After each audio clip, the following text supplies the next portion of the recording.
ಕೆಂಪೇಗೌಡ ನ್ಯೂಸ್ಗೆ ಸ್ವಾಗತ. ನಾನು ನಿಮ್ಮ ಚುಂಚುಂಗಿರಿ ಶಶಿಕುಮಾರ್ ಮಾತಾಡ್ತಾ ಇದ್ದೀನಿ. ಇವತ್ತಿನ ವಿಚಾರ,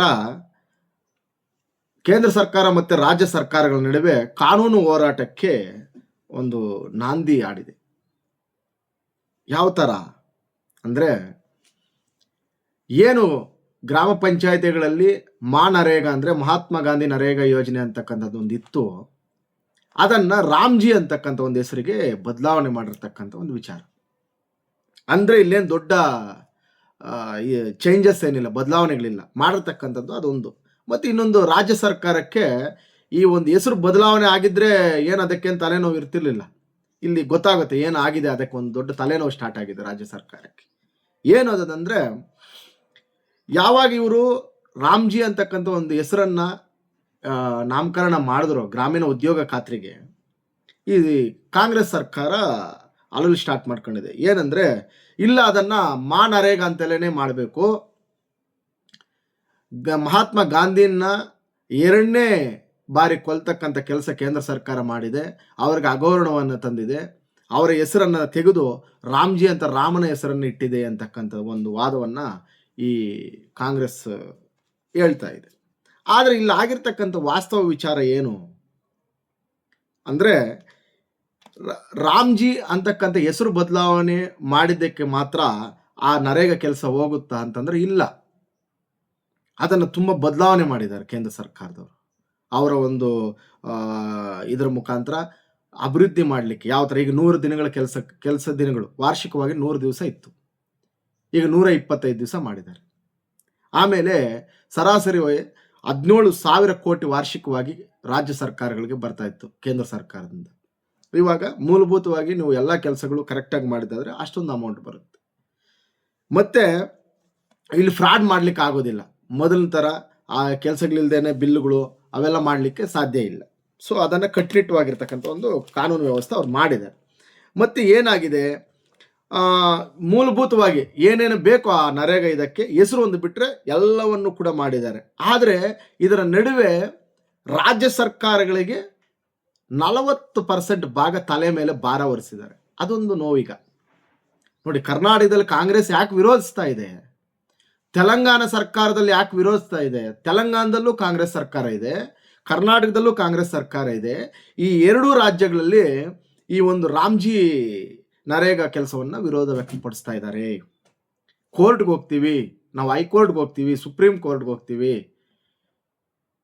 ನ್ಯಾಯ ವ್ಯವಸ್ಥೆ ಕಾನೂನು ಹೋರಾಟ ಮಾಡ್ತೀವಿ ನಾವು, ಇಲ್ಲ ಬೀದಿಗಿಳಿದು ಹೋರಾಟ ಮಾಡ್ತೀವಿ ಅಂತಕ್ಕಂಥ ವಿಚಾರಗಳನ್ನೆಲ್ಲ ನಮ್ಮ ಮುಖ್ಯಮಂತ್ರಿಗಳು ಸಿದ್ದರಾಮಯ್ಯನವರು ಮತ್ತು ಡಿ ಕೆ ಶಿವಕುಮಾರ್ ಉಪಮುಖ್ಯಮಂತ್ರಿಗಳಿಬ್ಬರಿಗೂ ಸಹ ಸಚಿವ ಸಂಪುಟದಲ್ಲಿ ತೀರ್ಮಾನ ತಗೊಂಡಿದ್ದಾರೆ.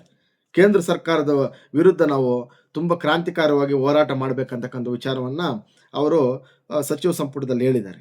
ಯಾಕೆ ಹೇಳಿದ್ದಾರೆ ಅಂತಂದರೆ, ಈ ಕೇಂದ್ರ ಸರ್ಕಾರ ಮೊದಲು ಈ ಆಕ್ಟ್ ಬರೋಕ್ಕಿಂತ ಮುಂಚೆ 100% ಹಣವನ್ನು ಕೂಡ ನರೇಗಾ ಕೆಲಸಕ್ಕೆ ಕೇಂದ್ರ ಸರ್ಕಾರ ಹಣ ಸಂದಾಯ ಮಾಡ್ತಾ ಇತ್ತು. ರಾಜ್ಯ ಸರ್ಕಾರದ ಕೆಲಸ ಏನಂದರೆ, ಬಿಲ್ಲುಗಳದು ಇಲ್ಲಿ ಆಗಿರ್ತಕ್ಕಂಥ ಕಾರ್ಯ ಕೆಲಸಗಳ ಬಗ್ಗೆ ಮಾಹಿತಿ ಕೊಡ್ತಕ್ಕಂಥದ್ದು. ಹಣದ ಮೂಲ ಬಂದುಬಿಟ್ಟು ಕೇಂದ್ರ ಸರ್ಕಾರ. ಆದರೆ ಇವಾಗ ಏನು ಮಾಡಿದೆ ಕೇಂದ್ರ ಸರ್ಕಾರ, 60% ಕೇಂದ್ರ ಸರ್ಕಾರದ್ದು, 40% ರಾಜ್ಯ ಸರ್ಕಾರದ್ದು. ಇದು ನೋಡಿ ಕಾಂಗ್ರೆಸ್ಗೆ ತಂದಿರತಕ್ಕಂಥ ತಲೆನೋವು. ಅಂದರೆ ಕಾಂಗ್ರೆಸ್ನವರಿಗೆ ಮಹಾತ್ಮ ಗಾಂಧಿ, ಈ ನರೇಗಾ ಈ ವಿಚಾರ ಅಂತಲ್ಲ ನಾನು ಹೇಳ್ತಾ ಇರೋದು. 40% ಇವರು ಒರೆಸ್ಬೇಕಲ್ಲ. ಈಗ ಯಾವುದೇ NR ಕೆಲಸದಲ್ಲಿ NR ತೆಗೆದ್ರೆ, ಈಗ ನೀವು ನರೇಗಾ ಇದರಲ್ಲಿ ಆ NR ಇದಾದ್ಮೇಲೆ ಕೆಲಸ ಸ್ಟಾರ್ಟ್ ಮಾಡ್ತಾರೆ. ಮಾಡಿದ ಮೇಲೆ 40%, 1,00,000 ರೂಪಾಯಿ ಕೆಲಸ ಆದರೆ 40,000 ರೂಪಾಯಿನ ರಾಜ್ಯ ಸರ್ಕಾರ ಭರಿಸಬೇಕು, 60,000 ಕೇಂದ್ರ ಸರ್ಕಾರ ಕೊಡ್ತದೆ. ಇದೊಂದು ದೊಡ್ಡ ತಲೆನೋವು. ಯಾಕೆ? ಗ್ಯಾರಂಟಿ ಯೋಜನೆಗಳಿಗೂ ಹಣ ಸಪ್ಲೈ ಮಾಡಬೇಕಲ್ಲ. ಈಗ ವಾರ್ಷಿಕವಾಗಿ 5,000 ಕೋಟಿ ಹೆಚ್ಚಿಗೆ ಬೀಳ್ತಂತ ಇಟ್ಕೊಳ್ರಿ, ಯಾವುದರಲ್ಲಿ? ನರೇಗಾದ್ರಲ್ಲಿ. ಎಲ್ಲಿಂದ ತಂದು ಕೊಡ್ತಾರೆ ಅವರು? ಈ ಗ್ಯಾರಂಟಿ ಯೋಜನೆಗಳು ಏನು ಮಾಡೋದು? ಅದಕ್ಕೆ ಗಂಭೀರವಾಗಿ ಯೋಚನೆ ಮಾಡಿರ್ತಕ್ಕಂಥ ರಾಜ್ಯ ಸರ್ಕಾರ ಇದನ್ನು ತುಂಬ ಪ್ರಬಲವಾಗಿ ವಿರೋಧಿಸ್ತಾ ಇದೆ.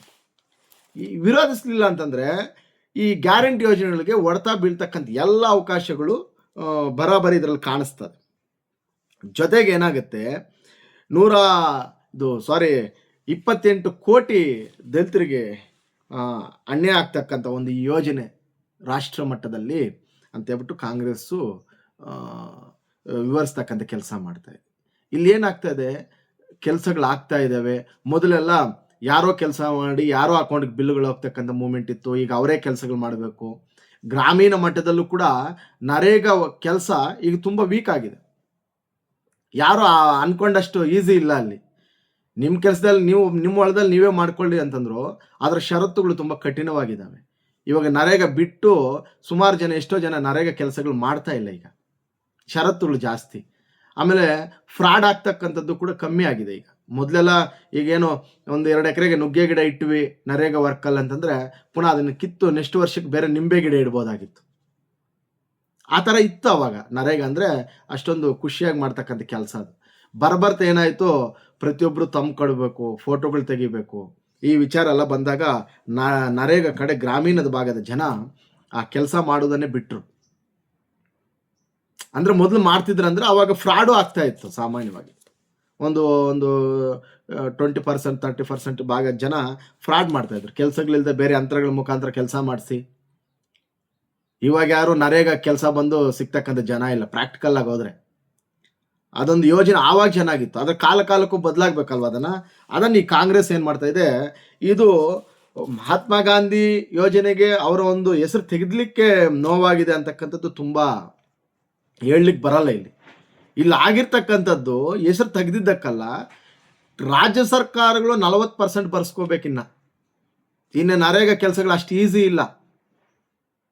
ಅಮೌಂಟ್ ಬರುತ್ತೋ ಇಲ್ಲೋ ಗೊತ್ತಾಗಲ್ಲ, ಆ ಮಟ್ಟಕ್ಕೆ ಕಷ್ಟ ಆಗ್ಬಿಟ್ಟೈತಿ ಈಗ ಮೊದಲಂದ್ರೆ ಕೇಂದ್ರ ಸರ್ಕಾರ ಇತ್ತು, ನೀವು ಕೆಲಸ ಮಾಡಿದ್ರೆ ಏನಾರು ತೆಗೆದ್ರೆ ಅಮೌಂಟ್ ಬಂದ್ಬಿಡ್ತಿತ್ತು ನಿಮಗೆ.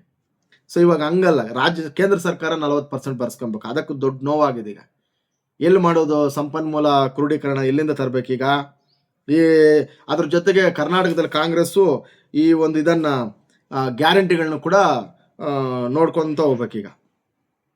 ಈ ಎಲ್ಲವನ್ನು ಮನಗಂಡಿರ್ತಕ್ಕಂಥ ಕರ್ನಾಟಕದ ಕಾಂಗ್ರೆಸ್ ಪಕ್ಷ ಈಗ ಕೇಂದ್ರ ಸರ್ಕಾರದ ಮೇಲೆ ಯುದ್ಧ ಸ್ಟಾರ್ಟ್. ಏನೇ ಮಾಡಿದ್ರು ನಾವು ಅದನ್ನು ಬೀದಿ ಹೋರಾಟಗಳು, ಬೀದಿ ನಾಟಕಗಳು ಮಾಡ್ತಿರೋ, ಇಲ್ಲ ಗ್ರಾಮ ಪಂಚಾಯತಿ ಮಟ್ಟದಲ್ಲಿ ಅರಿವು ಮೂಡಿಸ್ತಿರೋ, ಕೇಂದ್ರ ಸರ್ಕಾರ ಅದನ್ನು ತೆಗೆದಾಕ್ತಾ ಇದೆ ಅಂತ ಹೇಳ್ತಿರೋ, ಏನೋ ಗೊತ್ತಿಲ್ಲ. ಆದರೆ ಕೇಂದ್ರ ಸರ್ಕಾರ ತುಂಬ ಕ್ಲಾರಿಟಿ ಆಗಿದೆ. ನರೇಗಾವನ್ನು ರಾಮ್ಜಿ ನರೇಗಾ ಮಾಡಿದ್ದೀವಿ. 100 ದಿನಗಳನ್ನು 125 ದಿನಗಳು ಕೆಲಸಕ್ಕೆ ಕೊಟ್ಟಿದ್ದೀವಿ. ಇನ್ನೂ 25 ದಿವಸ ಹೆಚ್ಚುವರಿ ಕೆಲಸ ಕೊಟ್ಟಿದ್ದೀವಿ. ಎಲ್ಲ ಮೂಲಭೂತವಾಗಿ ಕರೆಕ್ಟಾಗಿ ಕೆಲಸಗಳಾದರೆ 17,000 ಕೋಟಿ ಕೇಂದ್ರ ಸರ್ಕಾರದಿಂದ ರಾಜ್ಯ ಸರ್ಕಾರಕ್ಕೆ ಬರುತ್ತೆ. ನಮ್ಮ ಕಡೆಯಿಂದ ಯಾವುದು ಕೂಡ ಪೆಂಡಿಂಗ್ ಇರೋದಿಲ್ಲ, ಅಥವಾ ಆ ಯೋಜನೆಗೆ ಯಾವುದು ಧಕ್ಕೆ ಆಗಿಲ್ಲ ಅಂತ ಕ್ಲಾರಿಫಿಕೇಶನ್ ಕೊಡ್ತಾ ಇದೆ. ಯಾವುದು ಈ ಕೇಂದ್ರ ಸರ್ಕಾರದಿಂದ ಈಗ ಇದಿಲ್ಲ. ಮತ್ತೆ ಇಲ್ಲಿ ಅಲಿಗೇಷನ್ ಆಗ್ತಾ ಇರೋದು, ತೊಂದರೆ ಮಾಡ್ತಾ ಇರೋದು ಯಾವುದಂದ್ರೆ ರಾಜ್ಯ ಸರ್ಕಾರ. ಅದು ಯಾಕೆ ತೊಂದರೆ ಮಾಡ್ತಾ ಇದೆ, ಅಥವಾ ಈ ಒಂದು ರಾಮ್ಜಿ ಕಾಯ್ದೆಯನ್ನು ಯಾಕೆ ವಿರೋಧಿಸ್ತಾ ಇದೆ ಅಂತ ನಾವು ಯೋಚನೆ ಮಾಡಿದ್ರೆ, ಅದಕ್ಕೆ ದೊಡ್ಡ ತಲೆನೋವಾಗಿರ್ತಕ್ಕಂಥದ್ದು 40% ರಾಜ್ಯ ಸರ್ಕಾರಗಳು ಭರಿಸಬೇಕು. ಅಂದ್ರೆ ರಾಜ್ಯ ಸರ್ಕಾರ ಅಂತಂದ್ರೆ ಕರ್ನಾಟಕ ಮತ್ತೆ ತೆಲಂಗಾಣ ಸರ್ಕಾರಗಳು ಕಾಂಗ್ರೆಸ್ ಇದಾವೆ, ಅವೆರಡು ರಾಜ್ಯ ಮಾತ್ರನಾ? ಇಲ್ವಲ್ಲ. ರಾಷ್ಟ್ರದ ಎಲ್ಲ ರಾಜ್ಯಗಳು ಕೂಡ ಅನ್ವಯಿಸುತ್ತದೆ. ಈಗ ಮಧ್ಯಪ್ರದೇಶ, ಬಿಹಾರ, ತಮಿಳುನಾಡು, ಕೇರಳ, ಗೋವಾ, ಎಂಟೈರ್ ಎಲ್ಲ ರಾಜ್ಯಗಳು ಏನೇನಿದಾವೆ ನಮ್ಮ ದೇಶದಲ್ಲಿ, ಅಷ್ಟೂ ರಾಜ್ಯಗಳಿಗೆ BJP ಆಡಳಿತ ಇರತಕ್ಕಂಥ ರಾಜ್ಯಗಳು ಕೂಡ ಈ ಒಂದು ಕಾಯ್ದೆ ಅನ್ವಯಿಸ್ತದೆ. 40% ರಾಜ್ಯ ಸರ್ಕಾರದ್ದು.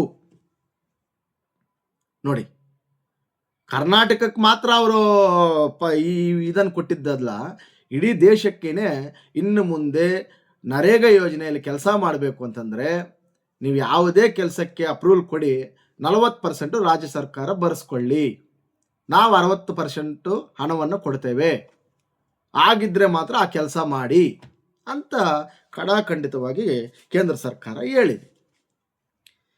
ಇದನ್ನು ಭರಿಸಲಿಕ್ಕೆ ನಮ್ಮ ಕೈಯಲ್ಲಿ ಆಗೋದಿಲ್ಲ, ತುಂಬ ಭಾರ ಆಗುತ್ತೆ. ರಾಜ್ಯ ಸರ್ಕಾರಗಳು 40% ಮೊತ್ತವನ್ನು ಭರಿಸಬೇಕೆಂಬುದು ನಿರೀಕ್ಷಿಸುವ ಮೂಲಕ ಕಾಯ್ದೆ ಒಕ್ಕೂಟದ ಮೇಲೆ ತುಂಬ ಪ್ರಭಾವ ಬೀರುತ್ತೆ. ಒಕ್ಕೂಟ ರಾಷ್ಟ್ರಗಳು ನಮ್ಮವೆಲ್ಲ ಈ ದೇಶದ ಒಕ್ಕೂಟ ರಾಜ್ಯಗಳಲ್ಲಿ ಸೇರ್ಕೊಂಡಿದ್ದೀವಿ. ಕೇಂದ್ರ ಸರ್ಕಾರನೇ ಭರಿಸಬೇಕು, ರಾಜ್ಯಗಳಿಂದ ಇಷ್ಟೊಂದು ಅಮೌಂಟ್ ಕೊಡಲಿಕ್ಕೆ ಆಗೋದಿಲ್ಲ. ಅಂದರೆ ಇಲ್ಲ ಏನಾದ್ರು ನರೇಗಾ ಆ ಒಂದು ಇದಕ್ಕೆ ಗ್ರಹಣ ಹಿಡಿಯುತ್ತಾ, ಅಥವಾ ಇನ್ನು ಮುಂದೆ ಆ ಇದರಲ್ಲಿ ಕೆಲಸ ಮಾಡ್ಲಿಕ್ಕೆ ಆಗೋದಿಲ್ವಾ? ಅದು ಕೇಂದ್ರ ಸರ್ಕಾರ ಒಂದ್ಸತಿ ಪಾಸ್ ಮಾಡಿದ್ಮೇಲೆ ರಾಜ್ಯ ಸರ್ಕಾರ ಆ ಅಮೌಂಟನ್ನು ಇಡಲೇಬೇಕಾಗ್ತದಾ?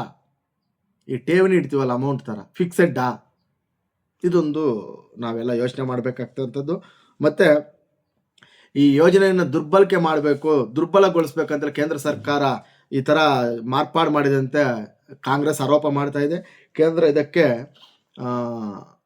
ಬಲಿಷ್ಠವಾಗಿರ್ತಕ್ಕಂಥ ಅಂಕಿಅಂಶಗಳ ಮೂಲಕನೇ ಇದಕ್ಕೆ ಉತ್ತರ ಕೊಡ್ತಾ ಇದೆ. ನೋಡೋಣ ಈ ವಿಚಾರ ಇನ್ನೂ ಎಲ್ಲಿ ತನಕ ಹೋಗಿ ಮುಟ್ಟುತ್ತೆ, ಅಥವಾ ಕರ್ನಾಟಕದಲ್ಲಿ ಗ್ಯಾರಂಟಿ ಯೋಜನೆಗಳಿಗೆ ಏನಾದರೂ ಅಂತ್ಯ ಆಡ್ತಾರಾ, ಅಥವಾ ಇದನ್ನು ನಿಭಾಯಿಸ್ತಾರಾ, ಇಲ್ಲ ಕಾನೂನಿನಲ್ಲಿ ಯಾವ ಥರ ತೀರ್ಮಾನಗಳಾಗುತ್ತೆ ನೋಡೋಣ. ಈಗ ಹೆಸರು ಬದಲಾಯಿಸಿ ಅಂತಂದರೆ ಆಯ್ತು, ಇವಾಗ ಕೋರ್ಟ್ಗೆ ಹೋಗ್ತಾ ಇದಾರಂತೆ, ಸುಪ್ರೀಂ ಕೋರ್ಟ್ಗೆ ಹೋಗೋಣ. ಈ ಮೊದಲು ಹೈಕೋರ್ಟ್ಗೆ ಹೋಗ್ತಾ ಇದ್ದಾರೆ, ಆಮೇಲೆ ಸುಪ್ರೀಂ ಕೋರ್ಟ್ಗೆ ಬೇರೆ ಯಾವುದಾದ್ರೂ ರಾಜ್ಯ ಅಪೀಲ್ ಹೋದರೆ ನಾವು ಮಧ್ಯಂತರದಲ್ಲಿ ಹೋಗೋಣ ಅಂತ ಯೋಚನೆ ಮಾಡ್ತಾ ಇದ್ದಾರಂತೆ ಕರ್ನಾಟಕದ ರಾಜ್ಯ ಸರ್ಕಾರ. ಆಯಿತು, ಸುಪ್ರೀಂ ಕೋರ್ಟ್ಗೆ ಹೋಗ್ತೀರಾ, ಹೋಗಾದ್ಮೇಲೆ ರಾಮ್ಜಿ ಇರ್ತಕ್ಕಂಥ ಒಂದು ಯೋಜನೆಯನ್ನು ನರೇಗಾ ಅಂದರೆ ಮಹಾತ್ಮ ಗಾಂಧಿ ನರೇಗಾ ಅಂತ ಯೋಜನೆ ಅಂತ ಹೆಸರು ಬದಲಾಯಿಸಿದ್ರು ಅಂತ ಇಟ್ಕೊಳ್ರಿ.